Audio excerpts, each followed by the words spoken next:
ನಮಸ್ತೆ ಫ್ರೆಂಡ್ಸ್, ಆವಿಷ್ಕಾರಕ್ಕೆ ಎಲ್ಲರಿಗೂ ಸ್ವಾಗತ. ಇವತ್ತು ಮುರುಮುರ ಅಂದರೆ ಮಂಡಕ್ಕಿ ಬಳಸಿ ದೋಸೆ ಮಾಡೋಣ ಅಂತ. ಇದಕ್ಕೆ 1.5 ಲೋಟದಷ್ಟು ರೈಸ್ ತೊಗೊಂಡಿದ್ದೀನಿ. ಅದಕ್ಕೆ 1/4 ಟೀ ಸ್ಪೂನಷ್ಟು ಮೆಂತ್ಯ ಮತ್ತು ಅಕ್ಕಿನ ಚೆನ್ನಾಗಿ ತೊಳೆದ್ಬಿಟ್ಟು ಒಂದು 5ರಿಂದ 6 ಗಂಟೆ ಕಾಲ ನೆನೆಸಬೇಕು. 6 ಗಂಟೆ ಕಾಲ ನಾನಿಲ್ಲಿ ನೆನೆಸಿದ್ದೀನಿ ಮೆಂತ್ಯ ಮತ್ತು ಅಕ್ಕಿ ಎರಡನ್ನೂ. ಅಕ್ಕಿ ನೆಂದಿದ್ದಾಗಿದೆ. ಈಗ ರುಬ್ಕೊಳ್ಬೇಕು. ರುಬ್ಬೋ ಸಮಯದಲ್ಲಿ ನಾನು ಪೂರಿನ ತೊಗೊಂಡು ಚೆನ್ನಾಗಿ ತೊಳಿತೀನಿ. ಈ ಲೋಟದಲ್ಲಿ 1.5 ಲೋಟದಷ್ಟು ಅಕ್ಕಿ ತೊಗೊಂಡಿದ್ದೆ. 3 ಲೋಟದಷ್ಟು ಪೂರಿ ತೊಗೊಳ್ತಾ ಇದ್ದೀನಿ.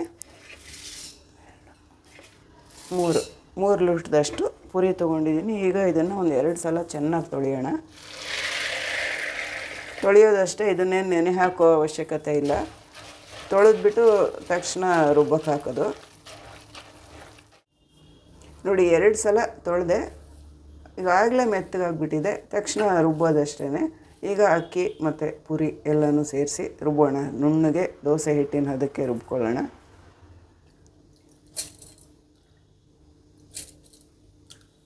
ಸ್ವಲ್ಪ ಅಕ್ಕಿ ಸ್ವಲ್ಪ ಪುರಿ ಎರಡನ್ನೂ ಒಟ್ಟಿಗೆ ಹಾಕ್ಕೊಂಡು ರುಬ್ತೀನಿ. ಸ್ವಲ್ಪ ನೀರು ಹಾಕ್ಕೊಳ್ಳೋಣ. ದೋಸೆ ಹಿಟ್ಟು ರುಬ್ಬಿದ್ದಾಗಿದೆ. ಈಗ ಉಪ್ಪು ಹಾಕ್ತಾಯಿದ್ದೀನಿ. ಇದರಲ್ಲಿ ಉದ್ದಿನಬೇಳೆ ಹಾಕಿರಲ್ಲ, ಮೆಂತ್ಯನೂ ಸ್ವಲ್ಪ ಅಷ್ಟೇ ಹಾಕಿರೋದ್ರಿಂದ ಉಪ್ಪು ಹಾಕಿ ಫರ್ಮೆಂಟ್ ಆಗೋದಕ್ಕೆ ಬಿಟ್ಟರೆ ಒಳ್ಳೆಯದು. ಉಪ್ಪು ಹಾಕೋದ್ರಿಂದ ಫರ್ಮೆಂಟೇಷನ್ ಈಸಿಯಾಗಿ ಆಗುತ್ತೆ. ನುಣ್ಣಗೆ ರುಬ್ಬಬೇಕು, ಅದು ಒಂದು ಇಂಪಾರ್ಟೆಂಟ್. ನೋಡಿ ಎಷ್ಟು ಫೈನ್ ಪೇಸ್ಟಾಗಿ ರುಬ್ಬಿದ್ದೀನಿ. ಉಪ್ಪು ಹಾಕ್ಬಿಟ್ಟು ಸ್ವಲ್ಪ ಒಂದೇ ಸೈಡಿಂದ ಈ ಥರ ಚೆನ್ನಾಗಿ ಕೈಯಲ್ಲಿ ಮಿಕ್ಸ್ ಮಾಡಬೇಕು. ಇದನ್ನು ಒಂದು 8ರಿಂದ 10 ಗಂಟೆ ಕಾಲ ಫರ್ಮೆಂಟ್ ಆಗೋದಕ್ಕೆ ಬಿಡಬೇಕಾಗುತ್ತೆ. ಈಗ ಹಿಟ್ಟು ರೆಡಿ ಆಯಿತು. ಫರ್ಮೆಂಟ್ ಆಗೋದಕ್ಕೆ ಬಿಡೋಣ. ಟೈಟಾಗಿ ಮುಚ್ಚಿಟ್ಟು ಬಾರದೇನಾದರೂ ಅದ್ರ ಮೇಲಿಟ್ಟರು ಇನ್ನೂ ಒಳ್ಳೆಯದು. ಫರ್ಮೆಂಟ್ ಆಗೋದಕ್ಕೆ ಹೆಲ್ಪ್ ಆಗುತ್ತೆ. ಈಗ ಒಂದು ವೈಟ್ ಸಾಗು ರೆಡಿ ಮಾಡ್ಕೊಳ್ಳೋಣ. ಪುರಿ ದೋಸೆಗೆ ಇದು ಬೆಸ್ಟ್ ಕಾಂಬಿನೇಷನ್ ಆಗುತ್ತೆ. ಇದು ತಮಿಳ್ನಾಡಿನ ಶರವಣ ಭವನ್ ಫೇಮಸ್ ವೈಟ್ ಸಾಗು. ಬಿಸಿಯಾಗಿದೆ ಎಣ್ಣೆ. ಸಾಸಿವೆ ಹಾಕ್ತಾಯಿದ್ದೀನಿ.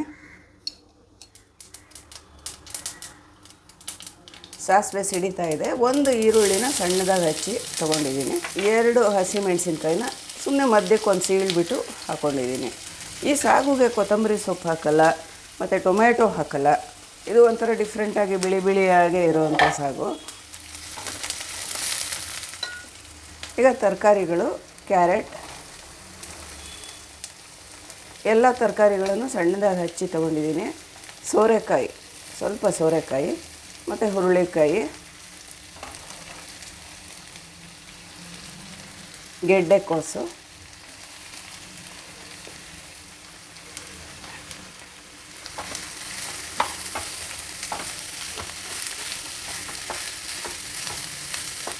ಎಲೆಕೋಸಿದ್ರೆ ಎಲೆಕೋಸು ತೊಗೋಬೋದು, ಕ್ಯಾಪ್ಸಿಕಮ್ ತೊಗೊಳ್ಬೋದು. ಮನೆಯಲ್ಲಿ ಏನು ತರಕಾರಿ ರೆಡಿ ಇರುತ್ತೋ ಅದನ್ನು ತೊಗೊಳ್ಬೇಕಾಗುತ್ತೆ. ಮತ್ತು ಹುರುಳಿಕಾಯಿ, ಕ್ಯಾರೆಟ್ ಮಾತ್ರ ಕಂಪಲ್ಸರಿ. ಅದಿಲ್ಲದೇ ಸಾಗು ಅಷ್ಟು ಚೆನ್ನಾಗಿರಲ್ಲ. ಬಟಾಣಿ, ಫ್ರೋಝನ್ ಬಟಾಣಿ ತೊಗೊಂಡಿದ್ದೀನಿ. ಫ್ರೆಶ್ ಬಟಾಣಿ ಇದ್ದರೆ ತೊಗೊಳ್ಬೋದು, ಫ್ರೋಝನ್ ಬಟಾಣಿ ತೊಗೊಳ್ಬೋದು. ಒಣಗಿದ ಬಟಾಣಿ ಆದರೆ ರಾತ್ರಿನೇ ನೆನೆಸಿಟ್ಕೊಂಡು 1 ರೌಂಡು ಬೇಯಿಸ್ಕೊಂಡು ಕುಕ್ಕರಲ್ಲಿ ಒಗ್ಗರಣೆ ಮೇಲೆ ಹಾಕ್ಕೊಂಡ್ರೆ ಚೆನ್ನಾಗಿ ಹೊಂದ್ಕೊಳ್ಳುತ್ತೆ. ಇಲ್ಲದೇ ಇದ್ದರೆ ಅಷ್ಟು ಚೆನ್ನಾಗಿ ಬೇಯಲ್ಲ. ಇದು ಬರೀ ನೆನೆಸ್ಬಿಟ್ಟು ಇದರಲ್ಲಿ ಹಾಕಿದ್ರೆ ಅಷ್ಟು ಚೆನ್ನಾಗಿರಲ್ಲ, ಗಟ್ಟಿಯಾಗಿರುತ್ತೆ. ತರಕಾರಿನೆಲ್ಲ ಒಗ್ಗರಣೆ ಮೇಲೆ ಹಾಕಿದಾಗ ಒಂದು 3 ನಿಮಿಷ ಆದರೂ ಚೆನ್ನಾಗಿ ಎಣ್ಣೆಯಲ್ಲಿ ಹುರಿಬೇಕು.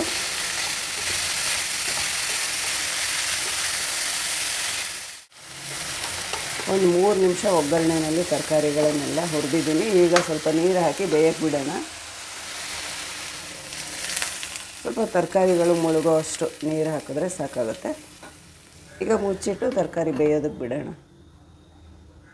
ತರಕಾರಿ ಎಲ್ಲ ಬೇಯೋ ಅಷ್ಟರೊಳಗೆ ಸಾಗುಗೆ ಒಂದು ಮಸಾಲೆ ರೆಡಿ ಮಾಡ್ಕೊಳ್ಳೋಣ. 1 ಈರುಳ್ಳಿ, ಚಿಕ್ಕದಾಗಿರೋ 1 ಈರುಳ್ಳಿನ ಹಸಿಯಾಗೆ ತೊಗೊಂಡಿದ್ದೀನಿ. ಹುರಿಯೋದೆಲ್ಲ ಏನು ಬೇಡ. ಕಾಯಿ ತುರಿ, ಸ್ವಲ್ಪ ಬೆಳ್ಳುಳ್ಳಿ, ಯಾವುದನ್ನು ಹುರಿಯೋ ಅವಶ್ಯಕತೆ ಇಲ್ಲ, ಎಲ್ಲ ಹಸಿಯಾಗೆ ತೊಗೊಳ್ಳೋದು. ಶುಂಠಿ, ಒಂದು ಅರ್ಧ ಇಂಚಷ್ಟು ಶುಂಠಿ ತೊಗೊಂಡಿದ್ದೀನಿ. 2 ಹಸಿಮೆಣಸಿನ್ಕಾಯಿ, 2ನ್ನ ಒಗ್ಗರಣೆ ಮೇಲೆ ಹಾಕಿದ್ದೆ. ಇನ್ನು 2 ರುಬ್ಬಕ್ಕೆ ಹಾಕೋಣ. ಸ್ವಲ್ಪ ಹುರಿಗಡಲೆ, ನೆನೆಸಿಟ್ಕೊಂಡಿರೋ ಗೋಡಂಬಿ. 1 ಗಂಟೆ ಮೊದಲು ನೆನೆಸಿಟ್ಕೊಂಡಿದ್ದೆ ಗೋಡಂಬಿನ. ಈ ಥರ ಹಾಕೋದ್ರಿಂದ ಚೆನ್ನಾಗಿ ನುಣ್ಣಗಾಗುತ್ತೆ, ಬ್ಲೇಡ್ಗೆ ಚೆನ್ನಾಗಿ ಸಿಗುತ್ತೆ ನೆನೆಸಿ ಹಾಕ್ಕೊಳ್ಳೋದ್ರಿಂದ. ಇಷ್ಟೇ ಸಾಮಗ್ರಿಗಳು. ಈಗ ಇದಕ್ಕೆ ಸ್ವಲ್ಪ ನೀರು ಹಾಕಿ ನುಣ್ಣಗೆ ರುಬ್ಕೊಳ್ಳೋಣ.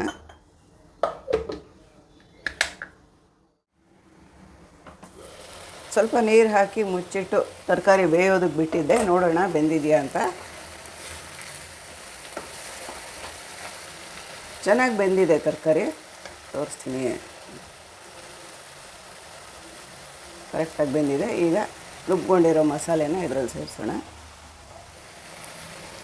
ಈ ಮಸಾಲೆ ಬಿಳಿ ಕಲರೇ ಇರಬೇಕು, ಅದೇ ಕಾರಣಕ್ಕೆ ಇಲ್ಲಿ ಕೊತ್ತಂಬರಿ ಸೊಪ್ಪಾಗಲಿ ಟೊಮೆಟೊ ಆಗಲಿ ಯಾವುದು ಹಾಕಲ್ಲ. ಇದೊಂಥರ ಡಿಫ್ರೆಂಟ್ ಆಗಿರೋ ಸಾಗು. ದೋಸೆಗೆ ಇದು ಬೆಸ್ಟ್ ಕಾಂಬಿನೇಷನು. ಮತ್ತು ಆಪಮ್ ಅಂತ ಕೇರಳ ಸೈಡ್ ಮಾಡ್ತಾರಲ್ಲ, ಅದ್ರ ಜೊತೆಗೂ ಇದು ತುಂಬ ಚೆನ್ನಾಗಿರುತ್ತೆ. ಪೂರಿ ಚಪಾತಿ ಜೊತೆ ಕೂಡ ಮಾಡ್ಕೊಳ್ಬೋದು. ದೋಸೆಗಂತೂ ತುಂಬ ಅಂದರೆ ತುಂಬ ಟೇಸ್ಟಿಯಾಗಿ ಚೆನ್ನಾಗಿ ಹೊಂದುತ್ತೆ ಈ ಸಾಗು. ಸ್ವಲ್ಪ ನೀರು ಹಾಕೋಣ. ಈ ಥರ ಮಂಡಕ್ಕಿ ದೋಸೆ ಆಗಿರ್ಬೋದು, ಇಲ್ಲ ಸೆಟ್ ದೋಸೆ ಕೂಡ ಇದು ತುಂಬ ಅಂದರೆ ತುಂಬ ಚೆನ್ನಾಗಿರುತ್ತೆ. ಈ ಥರ ಸಾಗು ನೀವಿನ್ನೂ ಟ್ರೈ ಮಾಡದೇ ಇದ್ದರೆ ಒಂದು ಸಲ ಟ್ರೈ ಮಾಡಿ ನೋಡಿ. ಎಲ್ರಿಗೂ ತುಂಬ ಇಷ್ಟ ಆಗುವಂಥ ಸಾಗು. ಈಗ ಇದು ನೀರೆಲ್ಲ ಹಾಕಿದ್ದಾಗಿದೆ. ನಮ್ಗೆ ಯಾವ ಕನ್ಸಿಸ್ಟೆನ್ಸಿನಲ್ಲಿ ಬೇಕೋ ಅಷ್ಟು ನೀರನ್ನು ಬೆರೆಸ್ಕೊಂಡು ಕುದಿಸ್ಬೇಕು. ಈಗ ಇದನ್ನು ಕುದಿಯೋಕ್ಕೆ ಬಿಡಬೇಕು. ಉಪ್ಪು ಒಂದು ಹಾಕಿಲ್ಲ, ಉಪ್ಪು ಹಾಕ್ತೀನಿ. ಹುಳಿ ಏನು ಹಾಕದೇ ಇರೋದ್ರಿಂದ ಉಪ್ಪು ಜಾಸ್ತಿ ಹಿಡಿಸಲ್ಲ, ಸ್ವಲ್ಪ ನೋಡಿಕೊಂಡೇ ಹಾಕಬೇಕಾಗುತ್ತೆ. ಇಲ್ಲಿ ನಾನು 1/4 ಟೀ ಸ್ಪೂನಷ್ಟು ಉಪ್ಪು ಹಾಕಿರ್ತೀನಿ. ಆಮೇಲೆ ಟೇಸ್ಟ್ ನೋಡಿ ಸಾಲಿಲ್ಲ ಅಂದರೆ ಹಾಕ್ಕೋಬೋದು.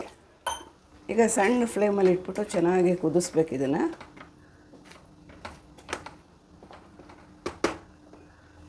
ಮುಚ್ಚಿಟ್ಟು ಕುದಿಯೋದಕ್ಕೆ ಬಿಡೋಣ.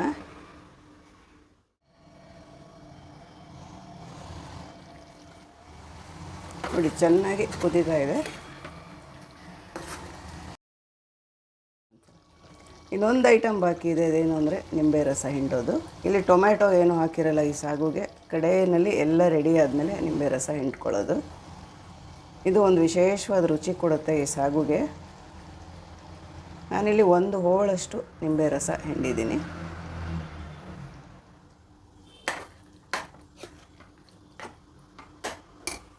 ಮತ್ತು ಸಣ್ಣದಾಗಿ ಹಚ್ಕೊಂಡಿರೋ ಕೊತ್ತಂಬರಿ ಸೊಪ್ಪನ್ನ ಸ್ವಲ್ಪ ಹಾಕ್ಕೊಳ್ಬೋದು.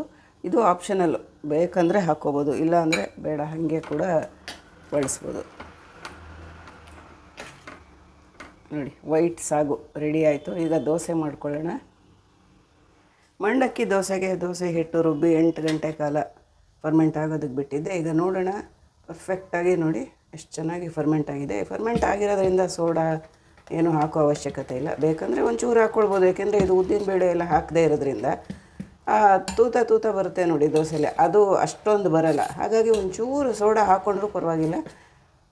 ಉಪ್ಪು ಹಾಕಿ ಕಲಸಿಟ್ಟಿದ್ರಿಂದ ಉಪ್ಪು ಹಾಕೋ ಅವಶ್ಯಕತೆಯೂ ಇಲ್ಲ. ಈ ಹದ ಕರೆಕ್ಟಾಗಿದೆ ದೋಸೆ ಹಿಟ್ಟಿಗೆ. ಈಗ ದೋಸೆ ರೆಡಿ ಮಾಡ್ಕೊಂಬಿಡೋಣ.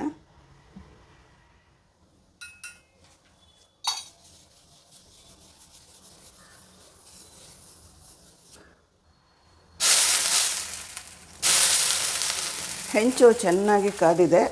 ಸ್ವಲ್ಪ ನೀರು ಚಿಮುಕಿಸ್ಬಿಟ್ಟು ಈಗ ದೋಸೆ ಹಾಕ್ತಾಯಿದ್ದೀನಿ. ಈ ದೋಸೆನ ತುಂಬ ತೆಳ್ಳಗೆ ಎಲ್ಲ ದೋಸೆನೂ ಹರಡ್ದಂಗೆ ಹರಡಲ್ಲ, ಸ್ವಲ್ಪ ದಪ್ಪಗೆ ಮಾಡ್ಕೋಬೇಕಾಗುತ್ತೆ. ದೋಸೆ ಹಾಕಿದ್ಮೇಲೆ ಸ್ವಲ್ಪ ಮೀಡಿಯಮ್ ಫ್ಲೇಮಲ್ಲಿ ಇಟ್ಕೊಂಡು ಬೇಯಿಸ್ಬೇಕು. ಸ್ವಲ್ಪ ಎಣ್ಣೆ ಬೇಕಂದರೆ ಹಾಕ್ಬೋದು, ಇಲ್ಲ ಎಣ್ಣೆ ಹಾಕದೆ ಕೂಡ ಈ ದೋಸೆನ ಮಾಡ್ಕೊಳ್ಬೋದು. ಈಗ ಒಂದು 2 ನಿಮಿಷ ಮುಚ್ಚೋಣ.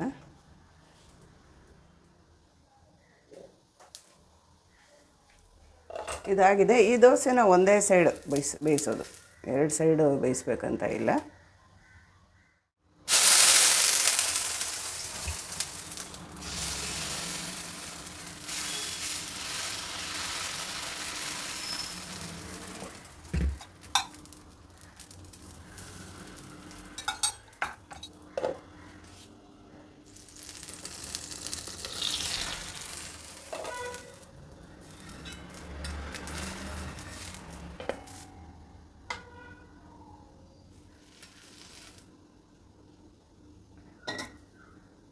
ಇನ್ನೊಂದು ಸೈಡ್ ಕೂಡ ಈ ಥರ ಗೋಲ್ಡನ್ ಬ್ರೌನಾಗಿ ಚೆನ್ನಾಗಿರುತ್ತೆ.